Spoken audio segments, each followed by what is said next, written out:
Today in our 2013 Hyundai Santa Fe, we're going to be test fitting the Swagman Quad 2+2 2 and 4 bike platform rack for 2-inch hitches, part number S64692.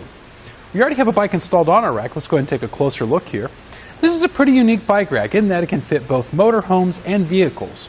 So you can take this with you on the road with your RV or utilize it with your home vehicle as well. Also, you can convert this from a 4 bike to a 2 bike as well by removing the bolt up in the center here and removing this last section of 2 bikes out. It's going to grip your bike at 3 points. We're going to have 2 wheel straps on either end, and the wheel cradles themselves are adjustable by loosening and tightening the knobs here and shifting them back and forth to accommodate bikes of different sizes or wheelbases. And then up at the top we're going to have this padded frame hook. Now with the padded frame hook, it's going to help protect the frame of your bike once you're traveling to make sure there's no scratches on it even while in the install process. And it is a pretty solid and sturdy material that's around the hook itself. We do have locks on all of the frame hooks so you can secure your bike into place once it's installed. And these are key to like with the hitch lock, which we'll get to in a little bit. So let's go ahead and take the bike off and set it aside. We'll start by pushing in the tab at the top of our strap here. Do this on both sides.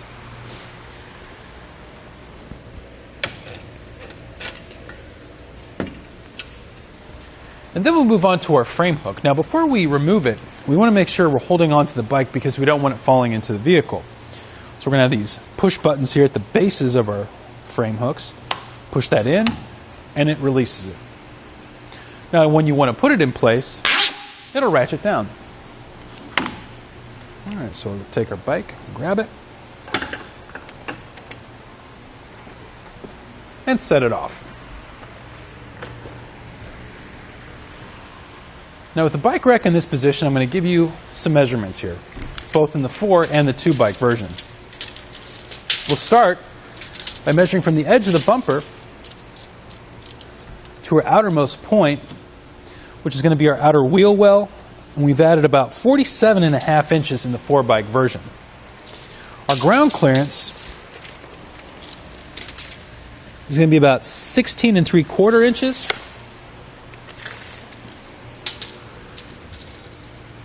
And that's going to be the same in the 2 bike version. However, in the 2 bike configuration,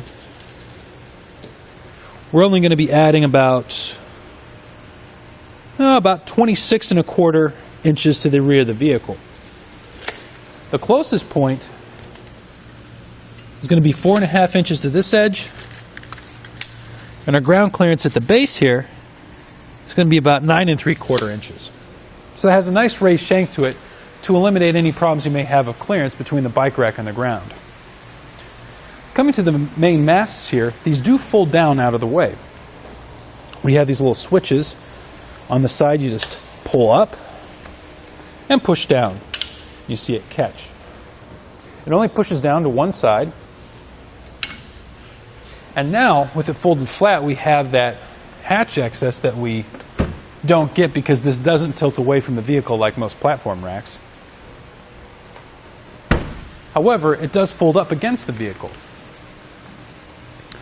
How it does that, we'll come to the center here, pull out the pin and the clip,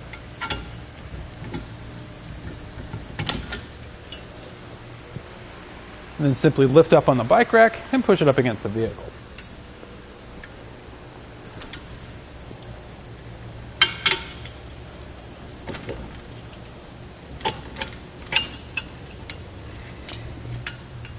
We'll reinsert that pin and clip at the base.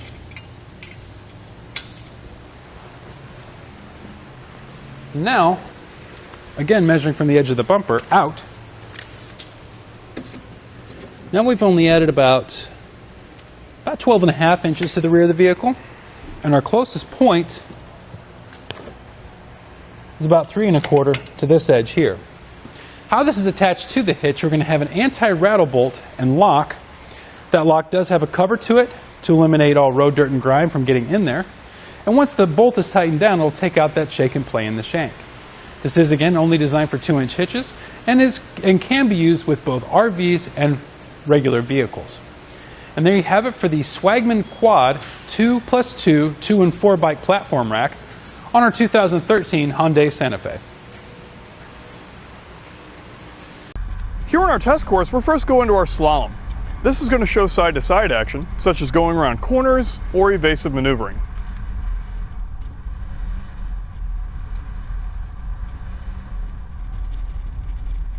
Then on to some speed bumps. This is going to simulate pulling in and out of a driveway, driving over potholes, or driving over rough terrain.